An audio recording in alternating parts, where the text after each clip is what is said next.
On December 19th, something from another star system will pass our planet, and a few nights later, it will be Christmas.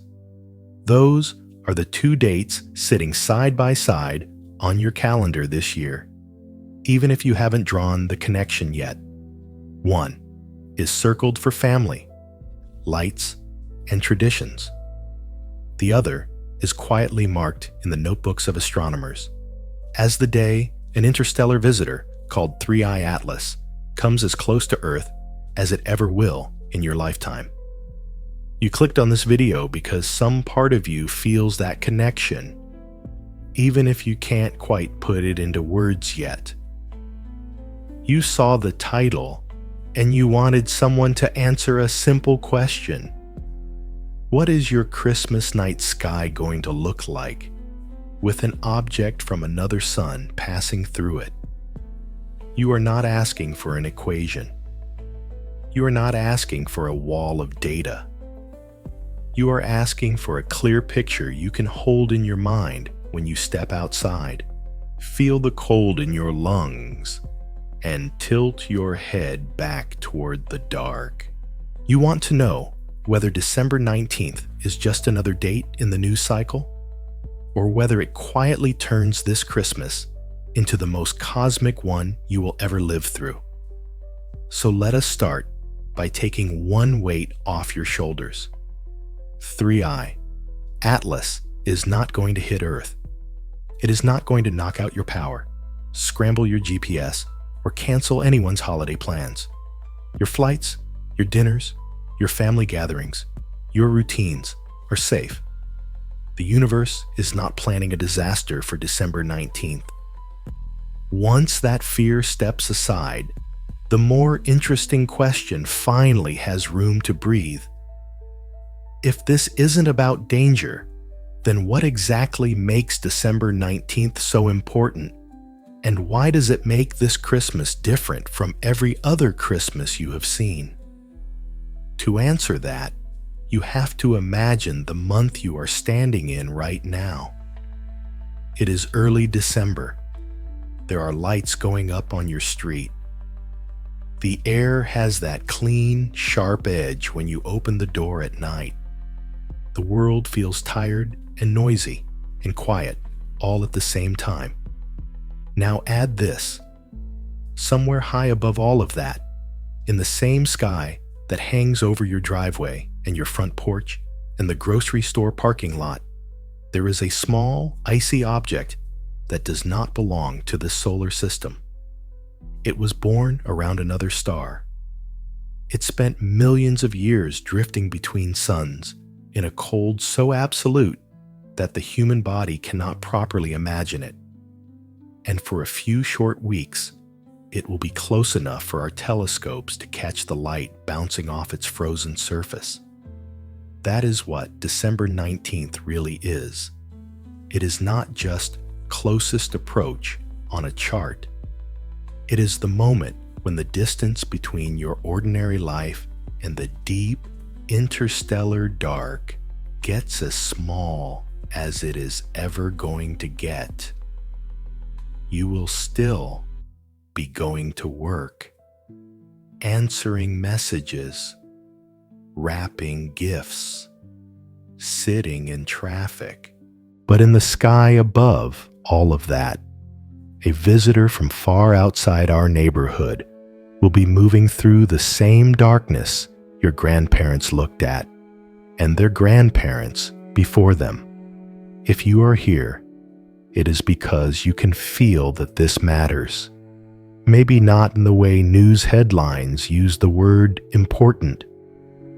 There is no emergency meeting at the United Nations about this, but there is a quieter kind of importance, the kind you only notice when the world finally slows down long enough for you to hear it. This is not a countdown to catastrophe.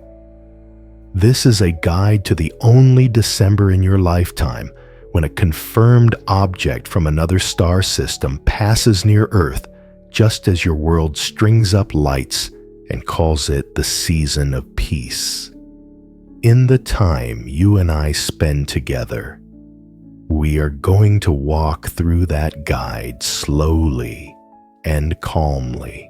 You will hear what astronomers have learned about 3I Atlas in the past few weeks, the ways it has behaved like a comet, and the ways it has refused to behave exactly like anything we have seen before. You will hear what December 19th means in plain language without drama. You will also hear what your eyes can actually expect between December 13th and December 25th. You will not be promised a blazing object lighting up the whole sky. That is not how this works.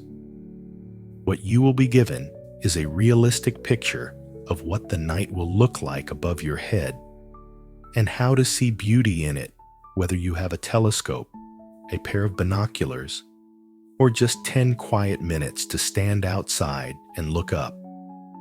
Most of all, you will hear all of this in a way that lets you exhale. This is science for sleep. What this story can give you is a kind of quiet. The quiet that comes from understanding that you are small. Yes, but not unimportant. That you are living at a time when the universe is finally starting to show you its visitors from other suns. That it chose your decade, your month, your cold December nights to let one of them drift by. If you listen all the way through, you will come away with 3 things. First, a clear sense of what is happening on December 19th and why astronomers care so much. Second, a practical idea of what your Christmas sky will reveal and how you can experience it for yourself from your backyard, your balcony, or the parking lot outside your office. And third, a deeper feeling about your place in this story, not as a spectator on the sidelines, but as a person who happened to be here when an interstellar traveler passed overhead. For now, you do not need to memorize anything. All you need to do is let the noise of your day fall back a little and let your curiosity step forward. Outside, the air is getting colder. The nights are getting longer. The sky is getting quieter. Somewhere in that quiet 3I Atlas is already moving. So let us begin, where every good December story begins, with the most recent chapter. What, exactly, has changed in the last few weeks as this visitor from another sun drifts toward that December 19th marker on our calendar and toward the Christmas nights that will follow? If you stepped away from the updates for a few days, or even a few weeks, this is the perfect moment to come back, because while nothing dramatic has happened, several subtle changes have unfolded since late November, and they are the kind of changes that most headlines never bother to include. They are small, easy to miss, but meaningful if you care about the real story behind 3I Atlas. Think of this as your December insider brief. Quiet, precise, and up to date as of December 8th. Let's start with brightness. Early projections expected 3I Atlas to fade quickly after perihelion, following the typical downward curve many comets fall into once their closest pass to the sun is behind them. But that isn't exactly what happened. The fading did begin, but not at the predicted pace. Instead of dimming sharply, Atlas held on to a little more brightness than expected, just enough to make astronomers sit up slightly straighter in their chairs. Not enough for panic, not enough for hype, but enough to say, this thing isn't following the exact script we wrote for it.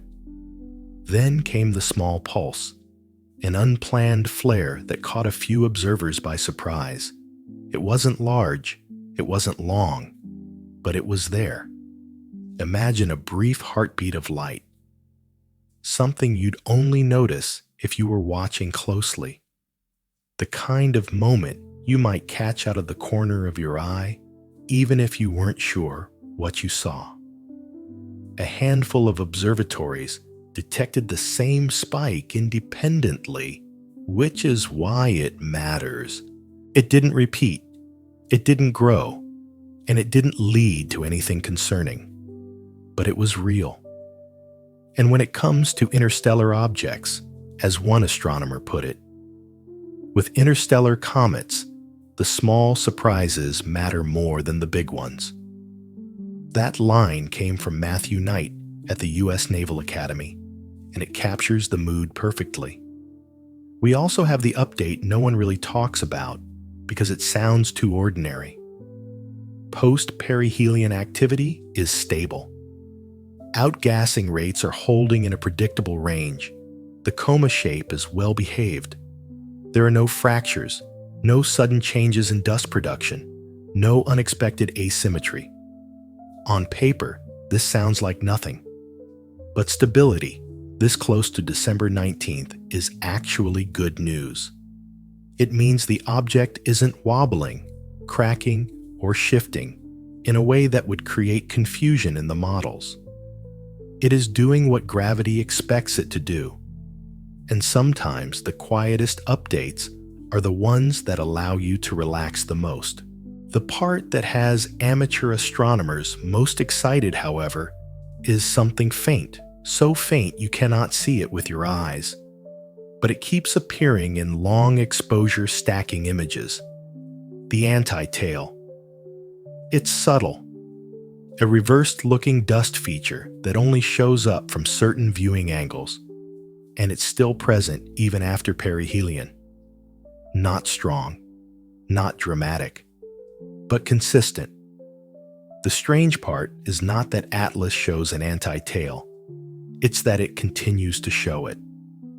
Persistence is often the real clue with objects like this, less about what's new, and more about what refuses to go away. And speaking of amateurs, this is where things get unexpectedly fun. Over the last 2 to 3 weeks, the amateur community has captured some of the most interesting images of Atlas so far. One observer in Arizona produced a stack showing a faint dust gradient that matched patterns from major observatories. Another in Spain caught a subtle shift in the coma texture that aligned with earlier professional reports. These are not dramatic photos, not viral content, but they have something special: humanity. They show that regular people with regular equipment are catching the same whispers of behavior as the big telescopes. This dual perspective, professional precision and amateur curiosity, is one of the joys of following an object like 3i Atlas. You get the numbers from the pros and the personality from the backyard astronomers, and together they paint a fuller picture. Now let's look at where Atlas actually is tonight, on December 8th. It currently sits against the dimmer backdrop between winter constellations, drifting gradually eastward. You won't spot it with your naked eye, but long exposures will pick it up without trouble. If you walk outside after midnight and look toward the eastern horizon, that's the general neighborhood it's passing through. Night by night, it is moving, slowly but steadily, toward the position it will occupy on December 19th. Not racing, not streaking, just sliding along its arc with a kind of quiet confidence. From now through closest approach, its apparent movement will increase slightly each night. If you plotted its position on a chart, you'd see the shift. You won't see it by glancing up at the sky, but you'll feel something different once you know where to look. And that's the point of this little intel briefing. You're not here for recycled headlines. You're here to feel like you understand what's actually happening in a way most people don't. You're here because you want to feel prepared for December 19th without drowning in technical language or alarmist speculation. You want the truth, not the scary version, not the oversold version, just the real one. So here it is. Nothing major changed, but several small things got interesting. And in the world of interstellar visitors, it's the small things that often matter most. If you haven't followed Atlas closely for a while, this is the perfect moment to step back into the story. December 8th sits at the ideal point between the peak activity of perihelion and the quiet significance of closest approach. You're catching it at the exact right time. And before we imagine the Christmas sky together, before we talk about what you will actually see between December 13th and the night of December 25th, we need to pause and answer the question everyone wonders about, even if they hesitate to say it out loud. Before we imagine the Christmas sky, we need to answer the question everyone is secretly asking. When an object from another star system is drifting toward its closest approach to Earth, it's natural for your mind to reach for the worst-case scenarios. You can be calm, you can be rational, but somewhere in the background, there's always that quiet voice asking, "Should I be worried?" You're not alone. Every time an interstellar visitor enters the conversation, men your age, men who keep their families safe, who think ahead, who have lived long enough to know that pretending not to worry never helps, tend to run down the same list of concerns. So let's clear those concerns one by one, slowly, calmly, directly. The first fear is impact, a collision. It's the oldest worry humans have had about anything flying through the sky. Here is the simple truth. The answer is no. Not unlikely, not very unlikely, but no. The trajectory is clean, stable, and continuously updated. Atlas will not hit Earth.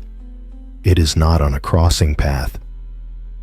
Even if every model suddenly swung to the worst side of the margin, which they won't, it would still miss us by a vast, comfortable distance. Which brings us to the second fear: gravity. Some people imagine a large interstellar body tugging on Earth, the Moon, or the orbit in some subtle way. That is not how this works. The numbers are simple. At closest approach, Atlas will be about 1.8 astronomical units away, roughly 170 times the distance from Earth to the Moon. At that range, the gravitational effect is not small. It's negligible to the point of being mathematically meaningless. Even if Atlas were 50 times more massive than it is, it still wouldn't shift Earth's orbit by anything you could measure. Then there's the third worry: electromagnetic or geomagnetic disruption. Some people imagine an EMP event, a cosmic pulse, something invisible that could knock out electronics or the power grid. But the truth is straightforward. Objects like Atlas do not generate electromagnetic fields capable of affecting Earth. And at 1.8 AU, even the Sun's own EMP events are far more significant. Atlas has no mechanism, none, to disturb satellites, power lines, aviation systems, or anything else that keeps your daily life running. Zero impact, zero scenario, zero concern. A fourth question sometimes surfaces.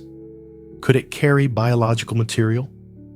Could there be panspermia concerns, frozen microbes, alien chemistry, something that hitchhiked its way across the void? The answer is once again no. Even if Atlas carried organics, There is no physical pathway for any of it to reach Earth. It will not pass near our atmosphere.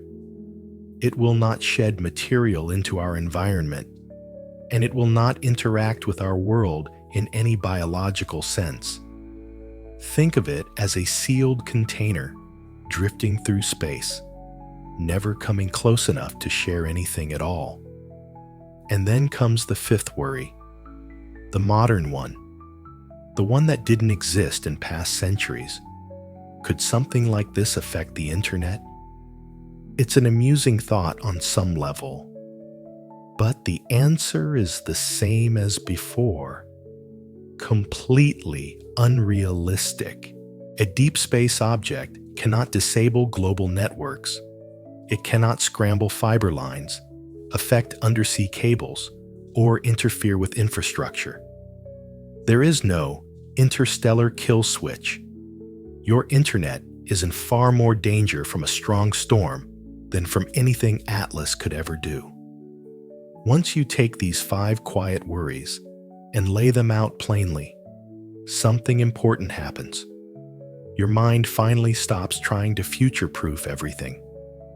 The fog lifts. You can hear the real story again. Nothing about Atlas affects your power grid, your flights, or your holidays. Nothing about its orbit intersects with Earth in any threatening way. Nothing in its structure, activity, or motion creates even the smallest risk. You don't have to take my word for it. NASA, ESA, and JPL all agree on the same conclusion. Their language is consistent, measured, and clear. As Paul Chodas from NASA's Jet Propulsion Laboratory put it, there is no scenario in which Atlas threatens Earth. None. When agencies that cautious use language that absolute, you can take a breath and trust it. And maybe this is the right moment for a little humor, because sometimes humor helps the truth settle in. The worst thing that will happen to you on December 19th is the same worst thing that happens every December. You'll be stuck in holiday traffic, not dodging an interstellar snowball. When you hear all of this laid out plainly, something shifts inside you. You stop bracing. You stop waiting for the hidden catch. You stop thinking you need to read between the lines. Instead, you get to step into this story with curiosity, not fear. Curiosity is what you came here for in the first place. Fear only gets in the way. That's why this part matters. Because once fear steps aside, the rest of this video becomes a completely different experience. Instead of listening to see whether you should be worried, you get to listen simply because the universe is doing something beautiful, and you want to understand what that beauty looks like from your corner of Earth. Your Christmas is safe. The sky, though, might be more interesting than usual. So if danger is off the table, what does December actually look like from your backyard? When you step outside on a December night, you are stepping into one of the most beautiful skies the Northern Hemisphere ever gets. Cold air sharpens the stars. Long nights give them room to breathe. And this year, something else joins the scenery.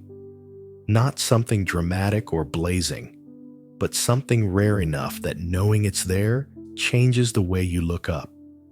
So let's talk about what your actual eyes from your actual backyard will see between December 13th and December 25th. No fantasy, no hype, just the real sky you'll be under.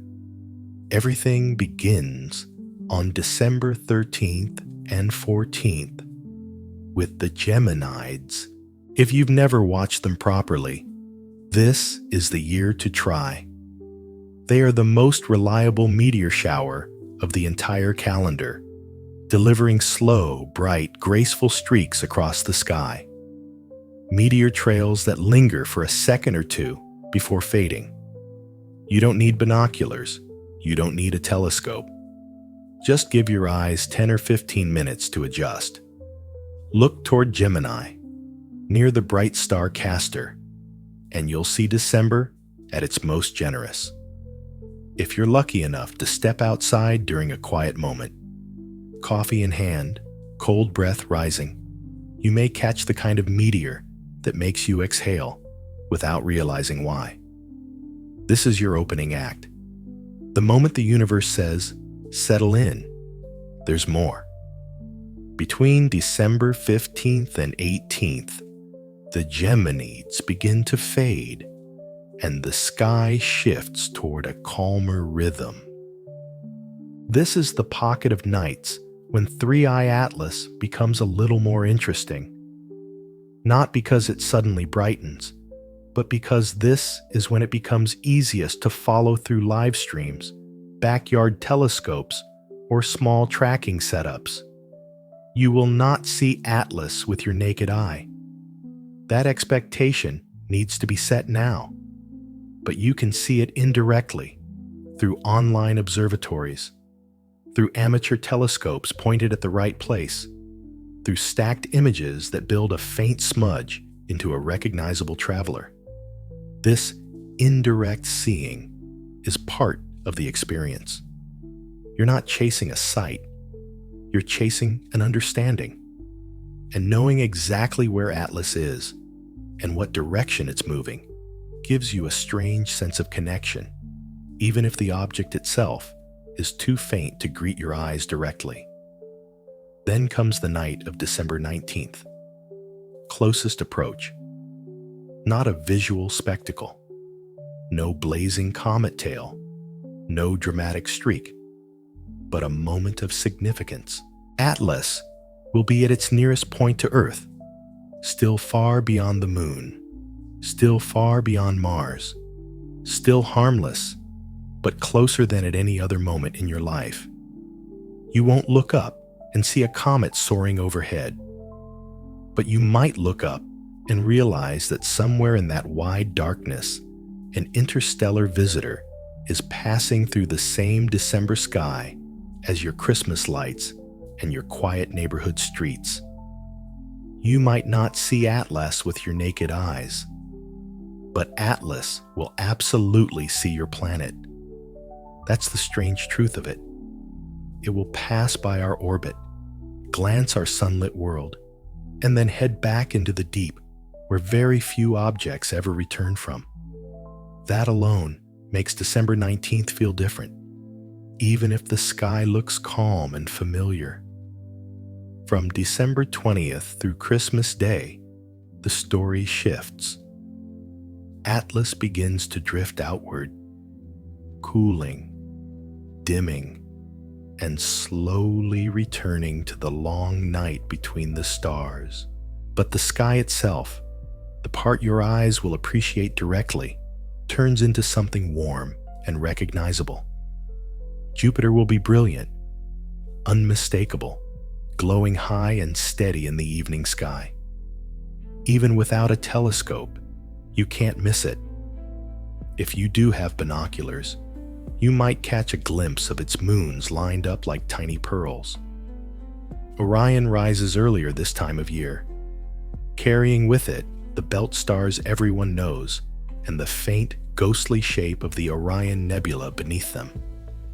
The winter triangle, Betelgeuse, Sirius, and Procyon, will sit bright and geometric over the horizon. The Pleiades cluster will shimmer like frost caught on velvet, and the entire winter sky will feel crisp, stable, and quietly confident. These are the skies your parents saw.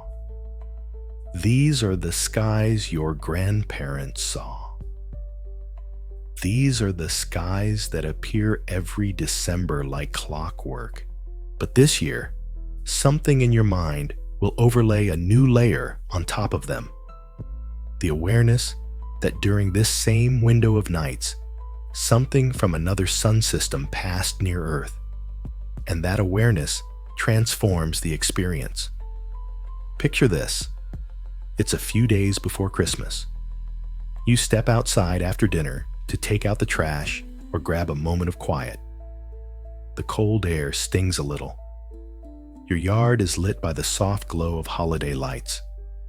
A few windows down, someone's inflatable snowman leans forward as if bowing to the wind.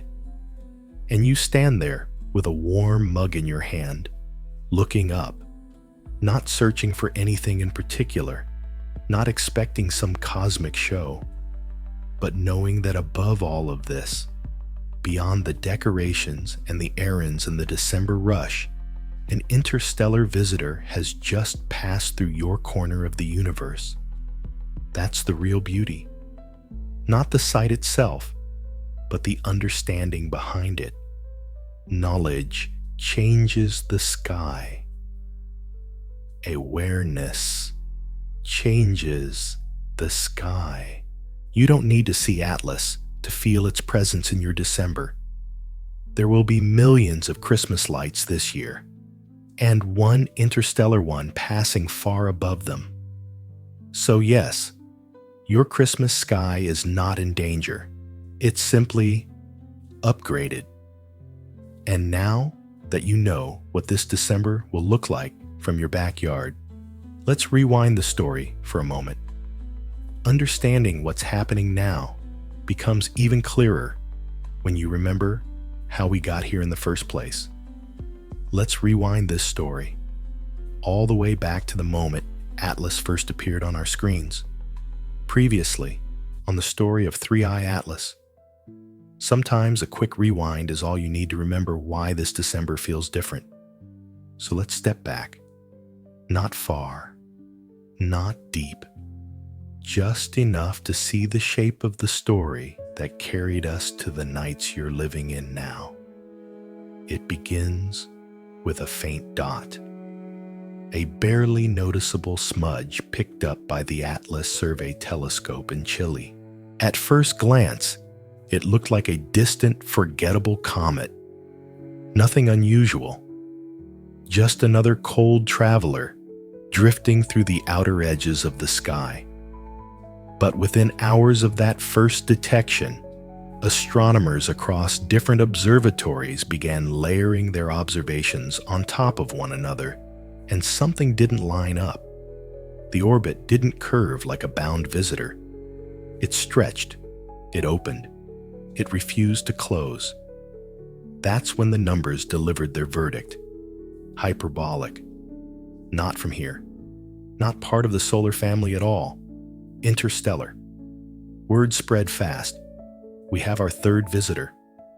After Oumuamua in 2017 and Borisov in 2019, Three-Eye Atlas became the newest entry in the rarest category in astronomy. Objects born around another star, wandering into our system for a brief handshake with the sun before leaving forever. And unlike its two predecessors, this one arrived early enough, slow enough, and visible enough for astronomers to study it in detail. Those early months were the long-distance chapter of the story. Observatories measured its brightness. They measured its color. They watched the dust around it to see if it behaved like a comet or something more stubborn.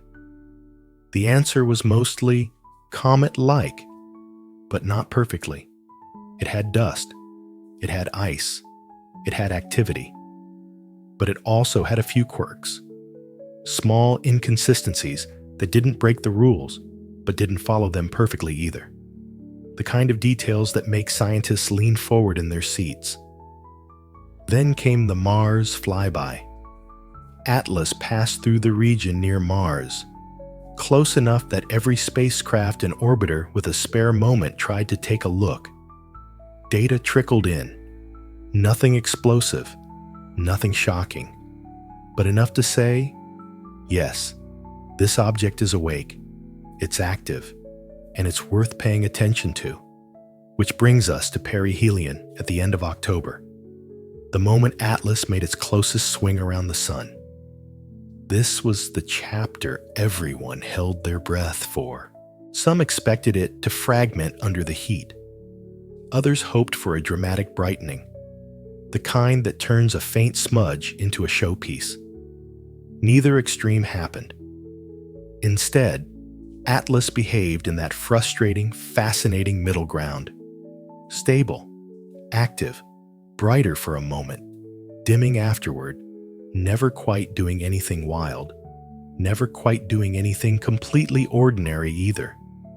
As we crossed into November and approached early December, the mood shifted, the questions pivoted. No one was asking whether Atlas would survive perihelion anymore. It already had. Instead, the focus became, what can we learn from this object before it disappears forever? Because that is the truth of it. Interstellar visitors do not loop back. They don't give us second chances. Once Atlas passes by, it leaves our neighborhood and drifts into the dark again, not to return. During these weeks, Atlas began its long outward glide, moving from the sunlit side of its orbit toward the region that brings it slightly closer to Earth, though still at a safe, enormous distance. Think of it as stepping from one room of the solar system into another, passing near the doorway, but never entering. This is the stretch we're in now, the final, quiet phase before December 19th, when Atlas reaches its closest point to us. And that brings us to this moment, December, the month when everything feels heavier in your daily life and lighter in your sky. From a faint dot on a survey image to a fully confirmed interstellar comet, Atlas has moved from the margins of our attention to the center of our cosmic curiosity, arriving just in time for the 1 month of the year when people naturally look up more than usual. This is not just another rock on a long, slow orbit. This is a one-time visitor, and we are living in the only century that gets to see it up close. If you've been following the story for months, this recap reminds you why the next chapters matter. If you're joining now, this brings you fully up to speed. No long scroll through old headlines, no digging through outdated posts. And yet, there's another layer. Because even after all of this, Atlas still hasn't behaved exactly like a typical comet. Not in a dangerous way, not in a dramatic way, just in a way that makes astronomers raise an eyebrow and keep a closer eye on the charts. Now that we remember how we got here, let's talk about what still doesn't quite add up. Most of what Atlas does is textbook comet behavior. Dust, ice, outgassing, fading after perihelion. These are normal pages in the normal manual of how small icy bodies behave when they wander through sunlight. But every now and then, the universe hands you an object that behaves just close enough to normal to lull you into comfort, and just far enough outside the lines to make you sit up straighter. Atlas is one of those objects. Most people never hear about the oddities. Most headlines skip them. Most news recaps focus only on the safe summary: interstellar comet behaving mostly like a comet. And that's true. But if you step behind the curtain into the side of astronomy where people stare at data for hours with coffee going cold on their desks, you'll hear something different. A few pages in that textbook had to be rewritten. Let's walk through the handful of anomalies that, individually, are explainable, but together create the quiet mystery that keeps Atlas in the center of so many conversations. Anomaly 1. Orbital choreography. Interstellar comets are supposed to fly by like drifters, swing past the sun, arc outward, and fade into the dark. Simple, clean, unattached. Atlas, though hyperbolic in orbit and confirmed interstellar, has taken a path that feels elegant. Not artificial, not alarming, just elegant in a way that makes astronomers tilt their heads. It slipped through the region near Mars. Not too close, but close enough that probes orbiting Mars took advantage of the geometry to get a look. Then its outbound track shifted into a direction that takes it near Earth's orbital neighborhood. Not close to us, not dangerously aligned, but near enough that December 19th becomes a meaningful moment in the story. And after that, it heads outward on a trajectory that will bring it into Jupiter's gravitational sphere of influence in 2026. It's not impossible. It's not alarming. But when you sketch the path on a sheet of paper, you can't help but notice how gracefully it threads from one region to another, almost like beads on a string. Is it random? Probably. Is it statistically a bit too elegant? That question is why people keep discussing it. This is where the phrase cosmic coincidence versus design bubbles up in public discussions. But here, it's important to be gentle. Elegant coincidences happen all the time in celestial mechanics. A clean trajectory doesn't hint at intention. It simply makes you more curious about how many times in your life you'll see an interstellar object take a path this tidy. Now hold that thought, because it links to the next anomaly. Anomaly 2, the persistent anti-tail and the faint suggestion of a swarm. If you've ever looked at long exposure images of comets, you know the tail generally points away from the sun. That's the rule. But anti-tails are the exception. Streaks or dust lines that appear to point the wrong way, created by the geometry of sunlight, dust, and viewing angle. They're rare, but not impossible. What's interesting about Atlas isn't the presence of an anti-tail. It's the persistence of it. Even as it rotates through different angles, even as it passed perihelion, even as its coma faded and its dust production slowed. Stacking images from both large observatories and backyard astrophotographers keep revealing a faint, stubborn streak, a thin dust ribbon that survives longer than models predict. Most scientists lean toward the simplest explanation: geometry. Dust trails can linger. Perspective can trick the eye. But there's a smaller group of astronomers who keep raising an eyebrow at the consistency. Some models suggest it could be a stream of older dust grains trailing the object. Others discuss the possibility of a small swarm of fragments traveling along the same path. Nothing artificial, nothing controlled, just natural debris moving in loose formation. You won't see this anti-tail with your naked eye, but knowing it exists is enough to make you feel like you're peeking into the secret notes hidden in the margins of Atlas's file. And this brings us to another faint oddity. Anomaly 3, the brightness, heartbeat. This is one of the most human anomalies in the Atlas story. Not because it's dramatic, but because it's the one that sparks imagination. Over the last several weeks, different observatories have noted tiny, irregular brightness bumps. Short pulses that flicker just a bit above expectations. Some recordings show brief increases that look like a faint heartbeat. Others suggest small rhythmic patterns that repeat loosely, though not perfectly. Is this evidence of something unnatural? No.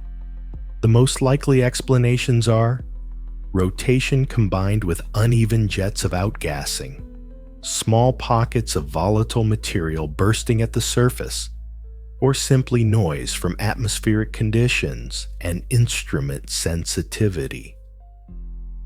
But even with the mundane explanations, this is the kind of detail that catches attention. Because your brain wants to know whether it's randomness or pattern, whether it's just sunlight catching a turning surface, or whether something inside the object is releasing material in brief, stuttering breaths. And that curiosity is the important part. Not fear, not speculation, just the pleasure of wondering. Anomaly. 4. Physical resilience. Atlas is small. Too small, many thought, to survive perihelion intact. For months leading into late October, there were predictions of fragmentation. Many comets of its size and structure disintegrate under solar heat, breaking into dust clouds or dissolving into unremarkable streaks. But Atlas didn't. It bent, but didn't break. Its brightness curve jumped around a little, but the body itself held together, rotating through the most intense part of its orbit with surprising resilience. Is that impossible? Not at all. Comets come in many compositions, some fragile like snow, others tough like space rock, cemented by ancient pressure. But the fact remains, Atlas behaved more sturdily than several teams expected. Another small anomaly, another raised eyebrow. And when you zoom out, when you hold all 4 of these oddities in your mind at once, you begin to see the real shape of the puzzle. Each one could be explainable. All of them together are what keep Atlas in the headlines. None of this points to anything artificial. None of this hints at a threat. None of this breaks the laws of physics. Weird does not mean designed, as Heidi Hammel likes to say. It just means we don't fully understand it yet. And that's the spirit you should carry into these next few days. Not fear, not suspicion, just curiosity toward a visitor that refuses to behave in a perfectly boring way. If Atlas were the only comet you ever studied, your idea of what a normal comet is would look a little different. That's the gift of anomalies. They stretch the edges of your understanding without tearing anything down. One anomaly is a curiosity. Several, stacked together, become a conversation. So how do the different voices in astronomy interpret this blend of ordinary and odd? Who thinks it's just geometry? Who sees unusual dust behavior? Who shrugs? And who leans forward in their chair? And that's where the real tension begins. Not in the data itself, but in how different people choose to read it. When you follow something as rare as an interstellar visitor, you don't just get data. You get voices, opinions, interpretations. 3 different lenses looking at the same object, each one focusing on a different part of the story. And the longer Atlas moves across our sky, the clearer these 3 voices become. Let's walk through them together, not to tell you who's right, but to show you how the conversation actually works. Because when you understand the voices, you understand the story. There are 3 major groups shaping the narrative around 3i Atlas right now. The first group is what you'd call the mainstream astronomy community. NASA, ESA, JPL, institutional astronomers, people who work with spacecraft and large observatories and committees and peer review. Their voice is calm, steady, and intentionally unexciting. They say, this is an interstellar comet with some interesting features, but nothing outside the boundaries of natural explanations so far. No panic, no hype, and absolutely no jumping to conclusions until the numbers demand it. If you've ever wondered why mainstream astronomers sound cautious, this is why. They prefer to be surprised by new evidence, rather than embarrassed by premature excitement. Their approach is basically the backbone of modern science. Slow, careful, repeatable, slightly boring. But boring is often where accuracy lives. The second group is made up of independent thinkers, the ones who don't mind stepping 1 or 2 squares outside the standard grid.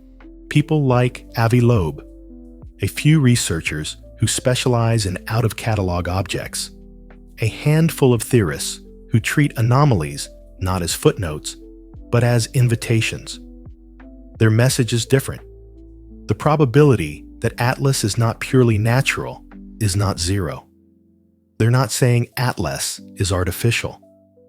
They're not saying it's a spacecraft or a probe or an engineered fragment of something ancient.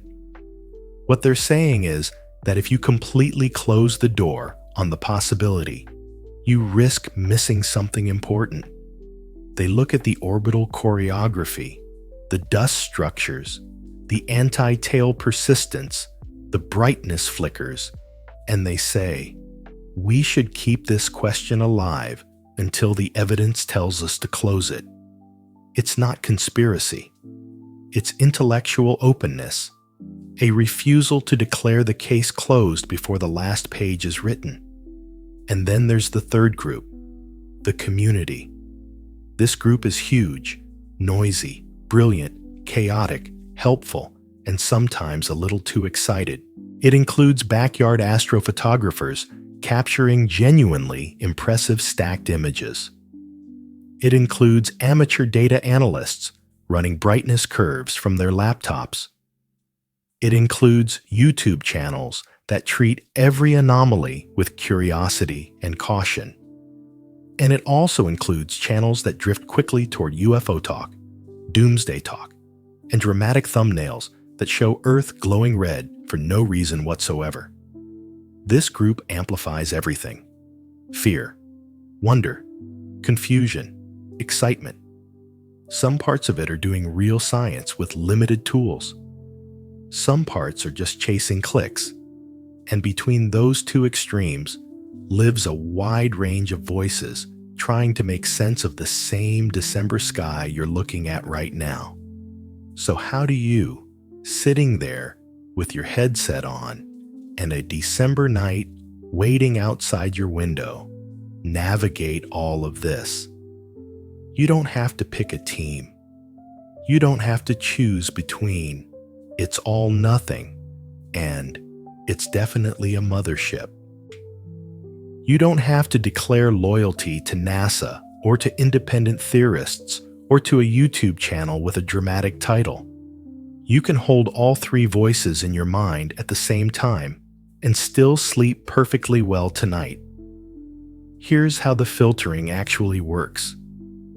When it comes to safety, distance, gravitational impact, and orbital dynamics, the mainstream is your anchor. They're the ones with spacecraft, deep models, and calibrated instruments. If any real danger existed, they would be the first to ring the bell. And right now, every institution agrees. Atlas poses zero physical threat to Earth.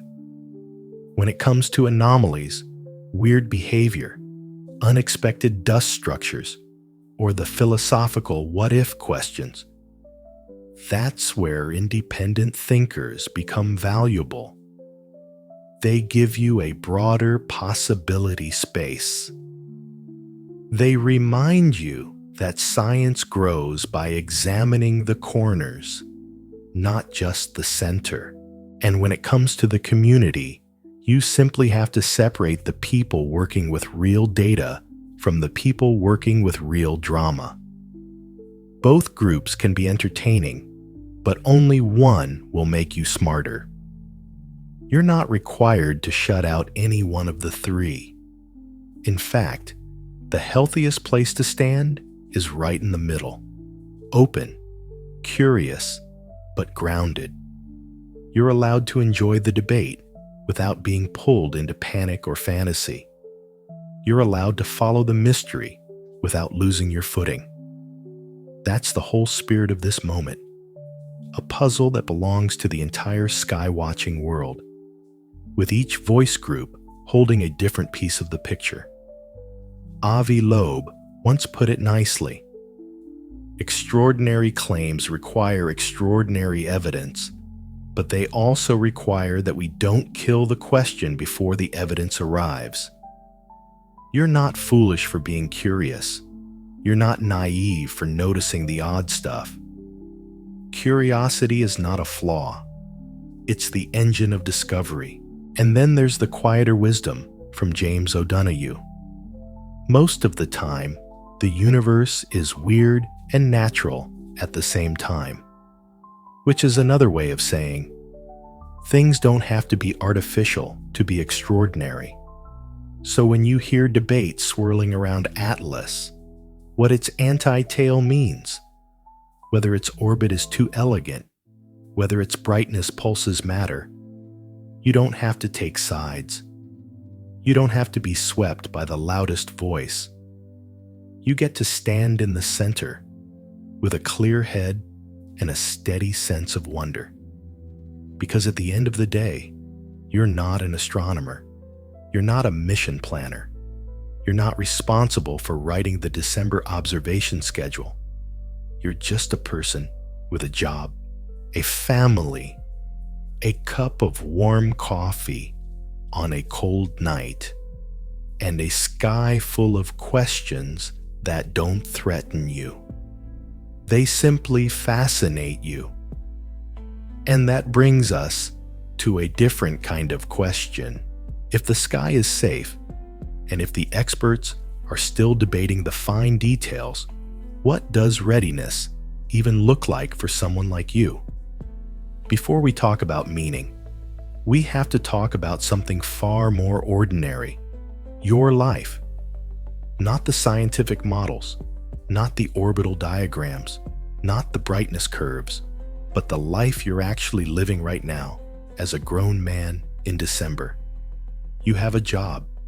You have family. You have bills that seem to regenerate every month. You have a back that occasionally complains when you tie your shoes. You have a calendar full of holiday plans and work deadlines and small things that matter far more to your day than anything drifting 1.8 astronomical units away from you. And yet, you still want to be informed. You don't want to be the guy who finds out news late. You don't want to be out of the loop. You don't want to be blindsided by misinformation. At the same time, you don't have 6 hours a day to track every update about 3I Atlas. You can't refresh astronomy forums between meetings. You can't watch every live stream. You can't fall down every rabbit hole. You want to stay aware, but not stressed. That is where the idea of readiness comes in. Not bunker readiness, not pantry readiness, not survivalist readiness, just life readiness. The kind that makes you feel calm instead of overloaded. Readiness for this moment in December is extremely simple. It has nothing to do with storing food, sealing windows, or building a shelter in your backyard.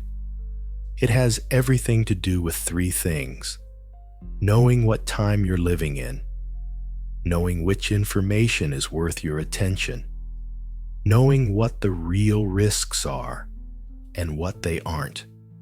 Your December doesn't need emergency drills. It needs clarity. And clarity starts with understanding the 3 pillars of readiness for this month. Pillar 1, information readiness. This is the simplest. Pick 1 or 2 reliable science-based sources and let those be your anchor. You don't need 10. You don't need a flood. You don't need to doom scroll through social media at midnight, letting every dramatic headline hijack your nervous system. 5 to 10 minutes in the morning is enough. Check an official update. Skim a reputable astronomy source. Then let the rest of the day be normal life. You don't need every rumor. You don't need every wild speculation. You just need the truth in small, steady doses. Everything else, you can let it pass. Pillar 2, emotional readiness. This is the part most people skip, but it's the one that matters most. You've probably noticed that late-night news hits differently. When you're tired, your brain has fewer filters. A headline at 2 a.m. feels 10 times heavier than the same headline at lunchtime. And December is stressful enough. You don't need to feed your brain fear while it's trying to power down for sleep. So here's a simple rule. No heavy news right before bed. Use softer, slower content as your wind-down ritual. Something that eases you into rest instead of slamming another tab open in your mind. Let the last thing you hear at night be something that makes you breathe easier, not faster. That's emotional readiness. Not avoiding information, just choosing the right time for it. Pillar 3, perspective readiness. This one is the anchor. It means zooming out just far enough to see your life in proportion. Because even though interstellar comets are fascinating, the real risks in your day-to-day life are still the same ones they've always been. Heart health, stress, fatigue, distracted driving, tension at work, forgetting to rest. These are far more likely to shape your December than anything happening out near the orbit of Mars. Perspective isn't about ignoring the sky. It's about placing yourself in it with the right scale. And the scale tells you this: your holidays aren't threatened. Your routines aren't threatened. Your power grid isn't threatened. Your planet isn't threatened. The only thing that might be affected is your sense of wonder. And in December, that's a gift. Now let's make all of this practical, so readiness feels like something you can actually live. Here's a simple December plan. Morning. Check one trustworthy source for 5 minutes. That's it. No spiraling, no deep dives, no threads that steal half your morning. Just a quick scan to stay informed. Evening. Use 20 to 30 minutes of calm cosmic storytelling to close the day. Let something gentle guide your mind into stillness. Let something bigger than your to-do list remind you that you're allowed to rest. That's readiness. That's control. That's you shaping your December instead of letting December shape you. And here's the part that might surprise you. There is no emergency protocol for Atlas. No hidden evacuation plan. No government alert waiting in the wings. No airport shutdowns. No quiet preparations in the background. If anything needs a readiness plan right now, it's your credit card bill after the holidays, not the sky. What Atlas brings to your December is not danger, not disruption, not chaos. What it brings is perspective. A chance to stand outside on a cold night with your hands wrapped around a warm mug. Look up at the calm darkness above the holiday lights and remember that you're living in the only century where this visitor passes through. You don't need a bunker. You just need a better way to think about the sky. And once the fear steps aside, something else finally has room to speak. The part of you that wants to understand why this matters at all. Not the physics, not the distance, not the brightness curve, the meaning of the moment. The emotional truth behind why a piece of ice and dust from another star system feels significant to you right now in this very December. Because when fear moves out of the way, meaning moves in. December has a way of slowing the world down, even when the world tries its best to speed up. You step outside for a moment, maybe to take out the trash or let the cold air clear your mind, and suddenly you notice it.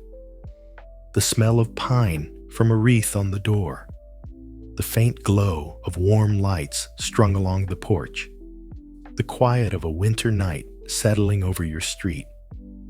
For a few seconds, everything stops competing for your attention. December is the month when the world gets quiet enough that you can finally hear yourself think.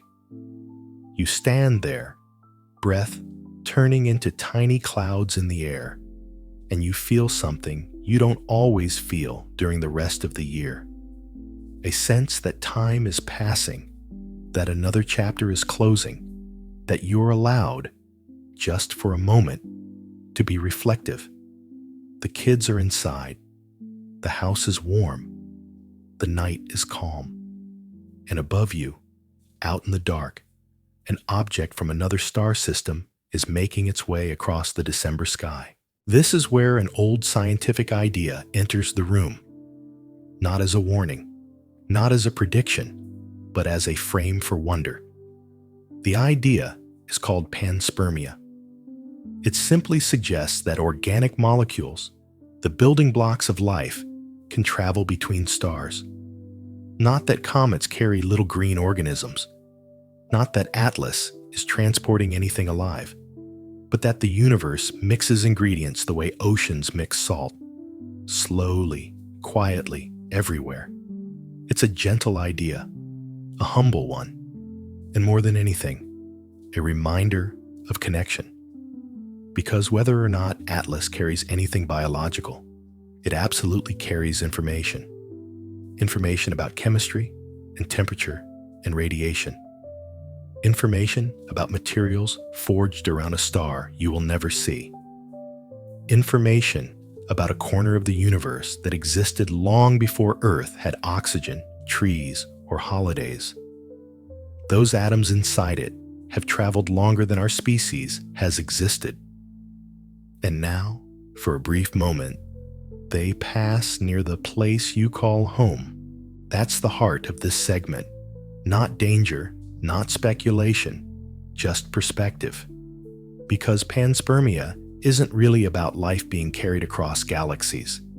It's about remembering that the universe recycles everything. Stars explode, dust forms, dust joins clouds, clouds build planets, comets scatter leftovers, and somewhere along that chain, the atoms that make up your bones and blood and breath were stitched together. The atoms in your body might have once traveled the same way Atlas is traveling now. And when you place that thought next to the season we're living in, this season of lights in the darkness, candles in windows, families gathering, people remembering their origins, you realize something beautiful. An interstellar visitor drifting quietly through December feels almost poetic. Christmas, for many people, is a time about beginnings, about hope, about belonging, about the belief that light matters in dark seasons. And here, right on schedule, the universe sends you a visitor wrapped in a trail of dust older than your entire species. It doesn't need to bring life for you to feel its meaning. Its presence alone reminds you that you're part of something larger than the cold air around you. Because when something from another star system passes by Earth, you can't help but feel the truth behind all the scientific poetry. We too are travelers. Our atoms are borrowed. Our lives are temporary.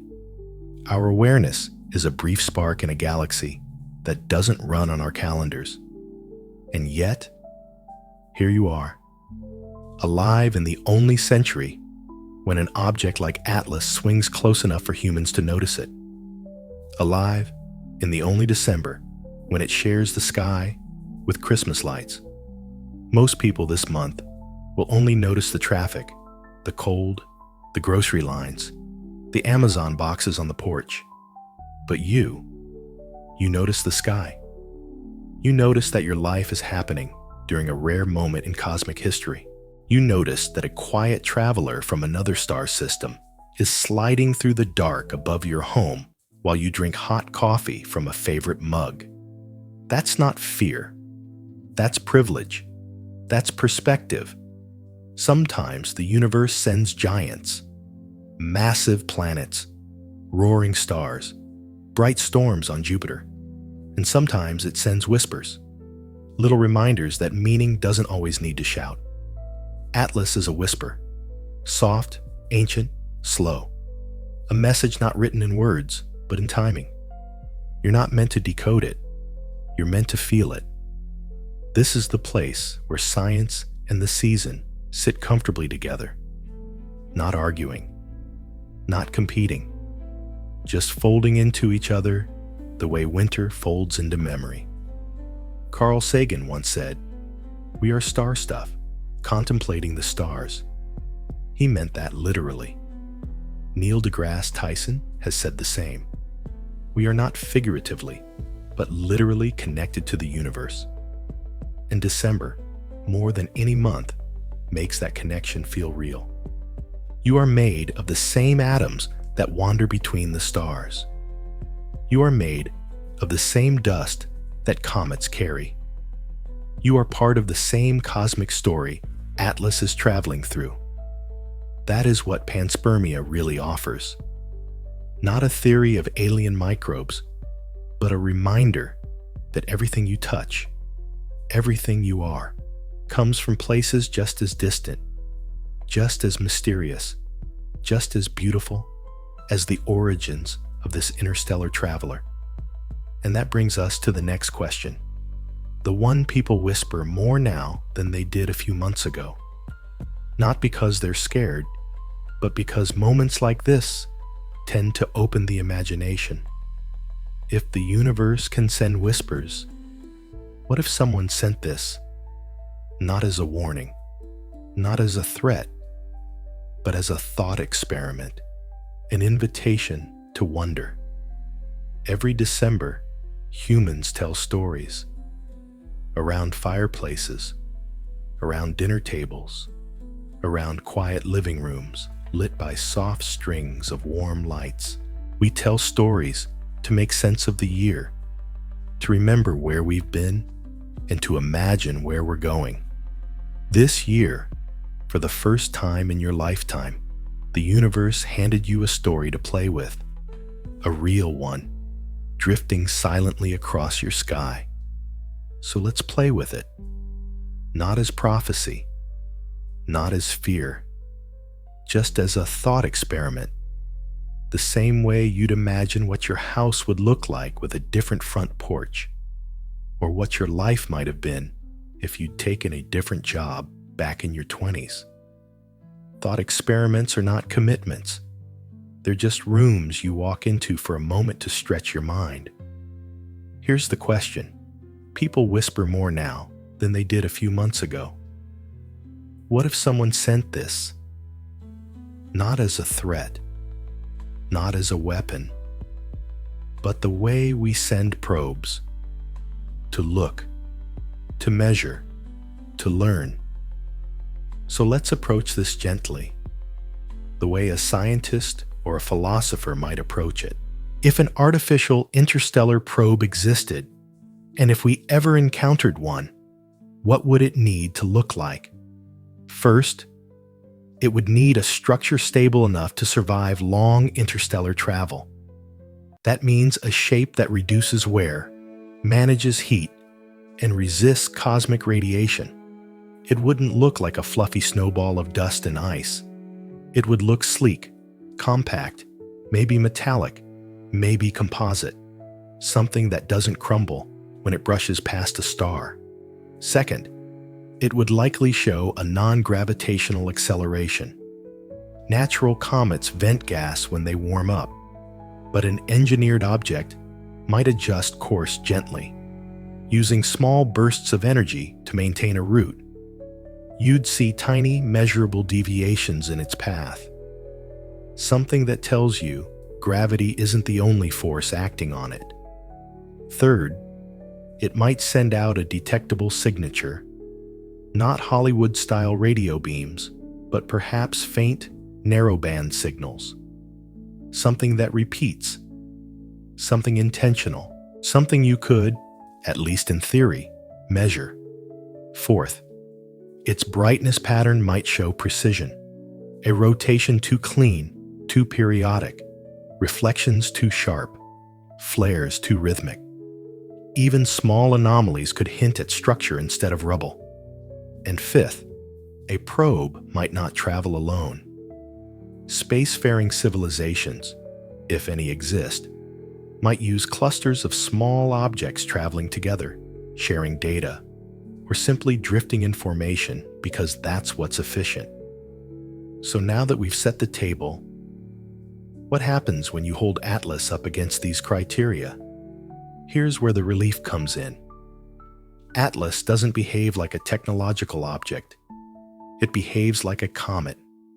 It has no radio signature, nothing intentional, nothing repeating, nothing narrow band. It shows no non-gravitational acceleration beyond what you'd expect from outgassing. Its path is clean, but not controlled. Elegant, yes. Engineered, no. Its flares are small and inconsistent, exactly what you'd expect from pockets of volatile ice heating unevenly. There's no rhythmic pulse, no predictable beat, nothing that says machinery.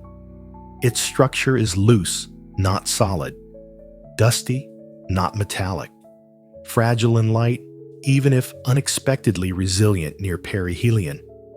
And while the persistent anti-tail has led some people to imagine a small swarm, the geometry explains it far more cleanly than any advanced design ever could. So where does this leave you? In a place both grounded and free. There is no smoking gun. Nothing points to technology. Nothing hints at threat. Nothing suggests that someone sent anything in the literal sense. But physics doesn't forbid the idea of artificial probes. Physics just makes them extremely difficult. That alone is enough to keep the door open. Not because Atlas is artificial, but because the universe is vast, and the possibility space is wide. And there is nothing wrong with letting your imagination roam inside that space for a few minutes. You're not being irrational for wondering. You're not being dramatic for asking. Wonder is how science begins. And thinking through what if doesn't pull you into paranoia. It actually does the opposite. It lets your mind explore the edges without falling off them. It turns fear into curiosity. It turns tension into play. Because here's the part you need to hear clearly. Even in the most generous interpretation, even if Atlas were the first artificial object ever detected from outside the solar system, there is absolutely nothing about its behavior that suggests harm. No acceleration toward Earth. No energies pointed at us. No course corrections. No unusual alignment. No threat. If anything, it would suggest something closer to neutral observation, like the kind humans do when they send probes past Jupiter or Mars or Pluto. Quiet, distant, data gathering, non-intrusive. Avi Loeb once said, "We should be open-minded, not mindless," meaning don't shut down questions too early, but don't let those questions run wild either. Hold the idea gently. Let it breathe, but don't let it scare you.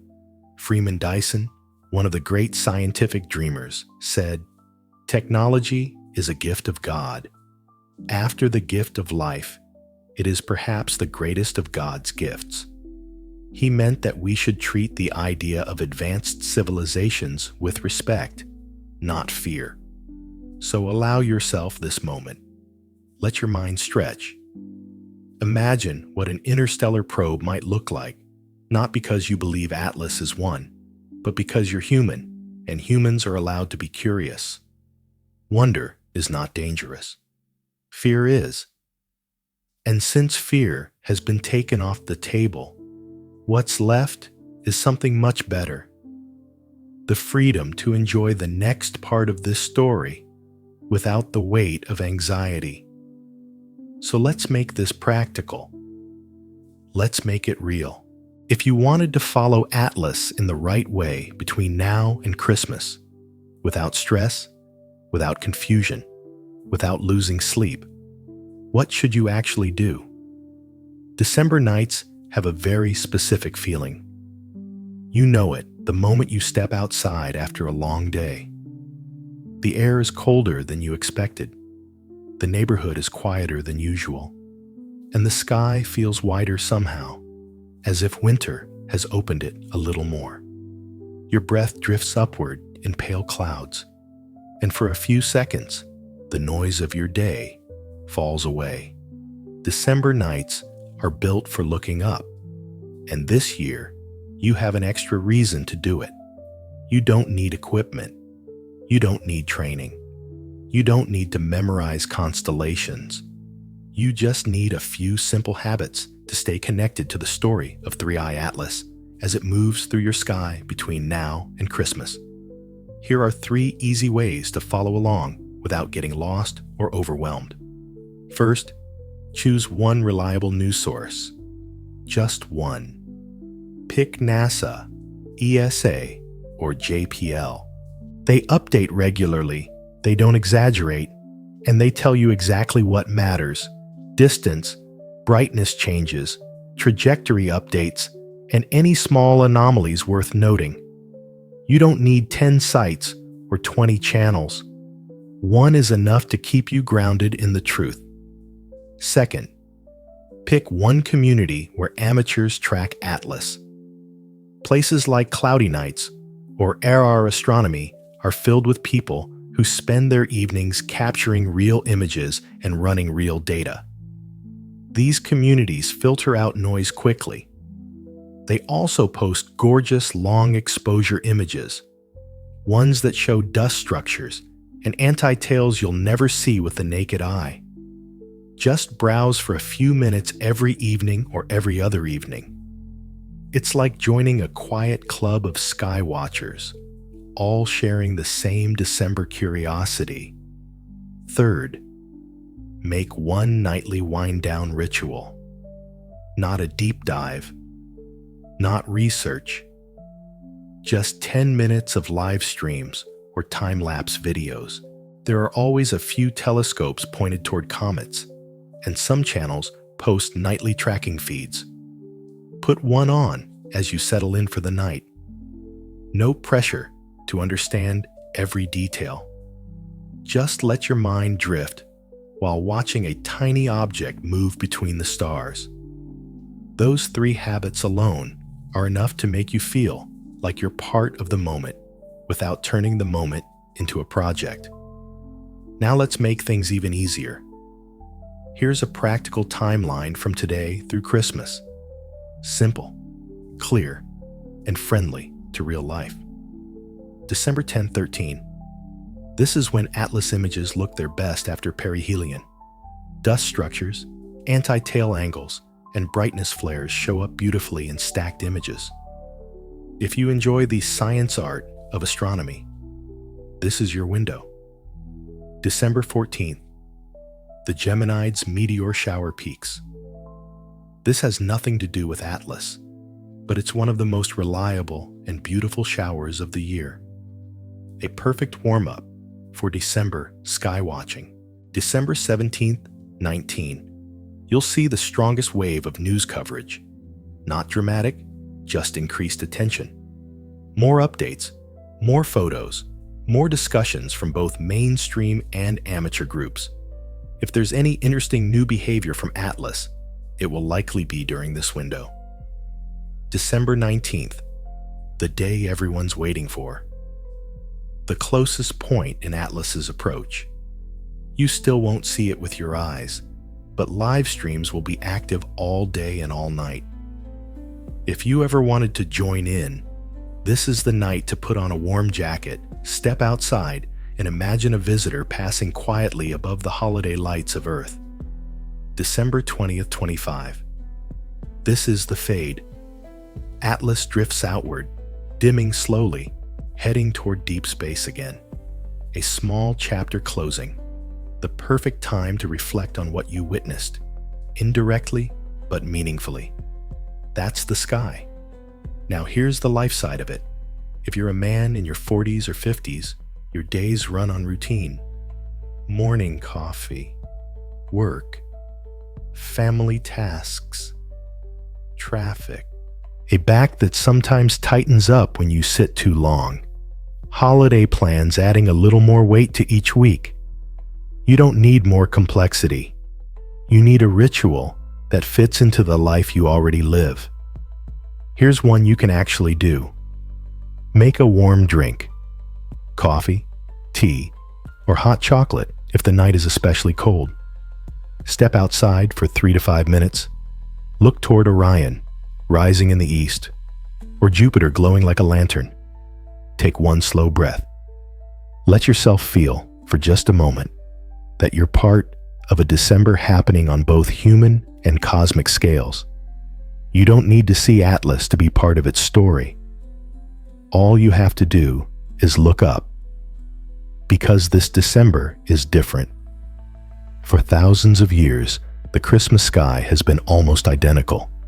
Orion, Sirius, the Winter Triangle, Jupiter when it's in season. This year, we get a guest. Not one that changes your plans. Not one that brings danger. Just one that adds a small note of rarity to a month already rich with meaning. You're witnessing a chapter of astronomy that your grandchildren will ask you about. Not because it brought fear, but because it added beauty. Not because it changed the world, but because it changed how you thought about the world. Let this be part of your season. Let it be part of your memory of this particular winter.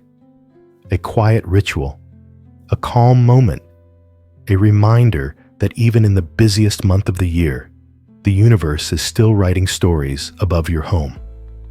And when all of this quiet wonder comes together, when the ritual, the updates, the live streams, and the December air blend into one experience, something else happens inside you. The noise falls away, the sky opens up, and you feel a kind of peace that only comes when curiosity and calm finally meet. Some visitors arrive quietly, some leave even quieter. That's how Atlas fades from your December sky. Not with a burst, not with a warning, not with drama, but with a soft unraveling of light. The coma thins. The dust tail loosens into the dark. Each night, it becomes a little dimmer, a little smaller, a little more like a memory than a presence.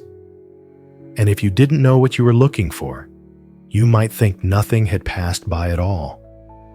But you know, you've been following the story. You've carried it through these December nights. And now, as the object drifts back toward the long highway of interstellar space, you can feel this truth settling around you. You lived through something rare. Quiet, but rare. Let's take one last breath together and look back at the path we just walked. Because the journey of this video, the journey of Atlas, has 3 layers, and each one has shaped your December in its own way. The first layer was science, the facts, the reassurance, the grounded truth that nothing about Atlas threatens you, your home, your holidays, or your world. No impact, no gravitational disruption, no strange energy, no December emergencies hiding behind the horizon, just numbers, trajectories, and distances that all tell the same calm story. Your Christmas is safe. The second layer was mystery, not fear, but curiosity.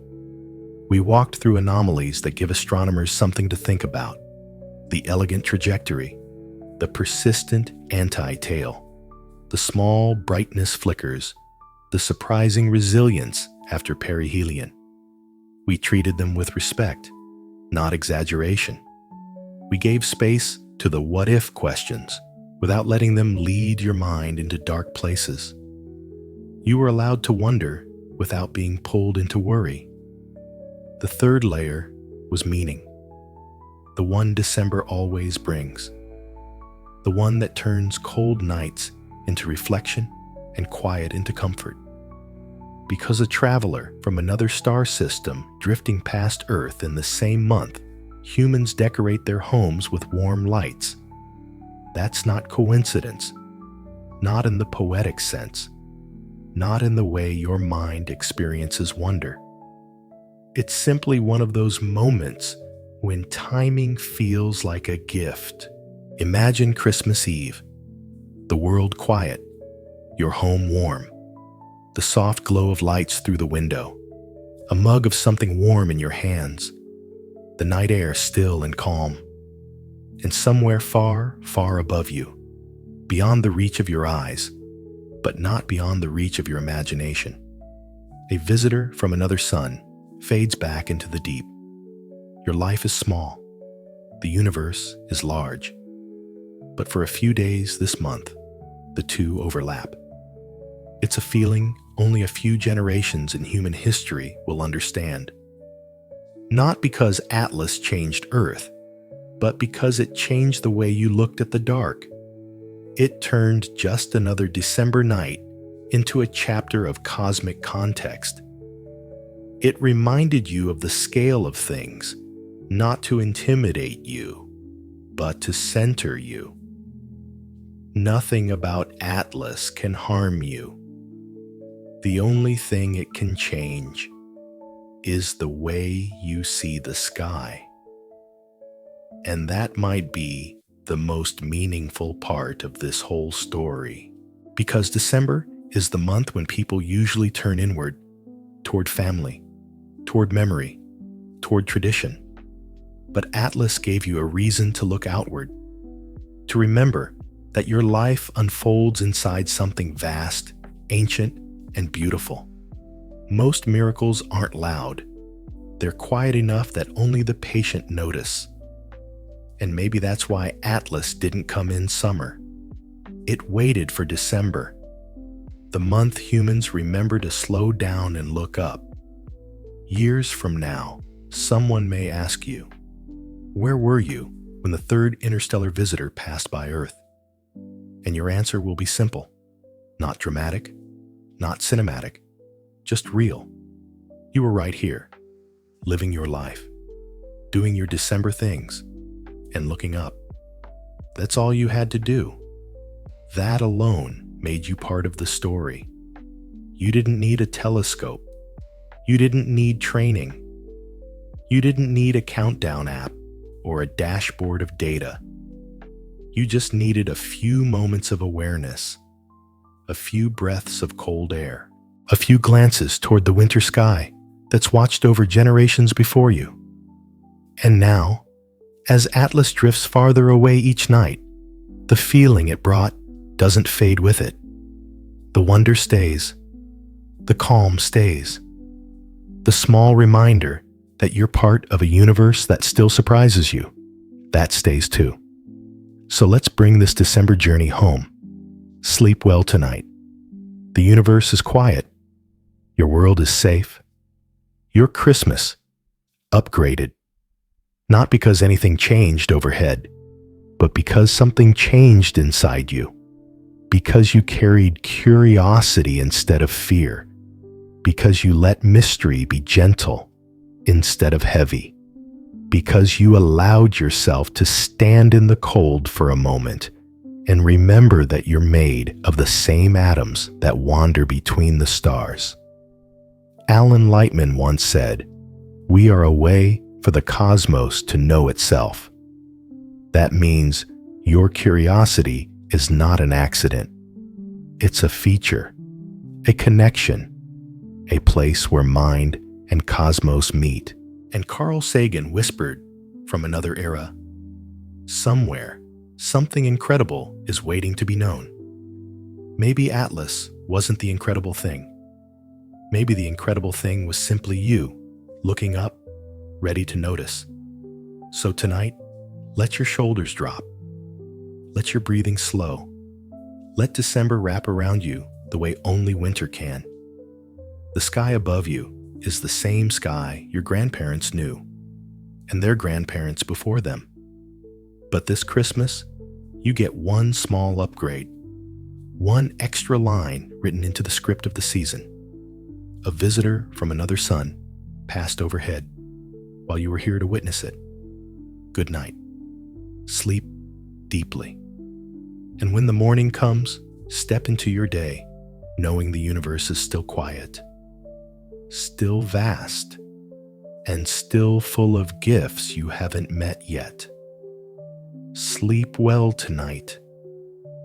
The universe is quiet. Your world is safe.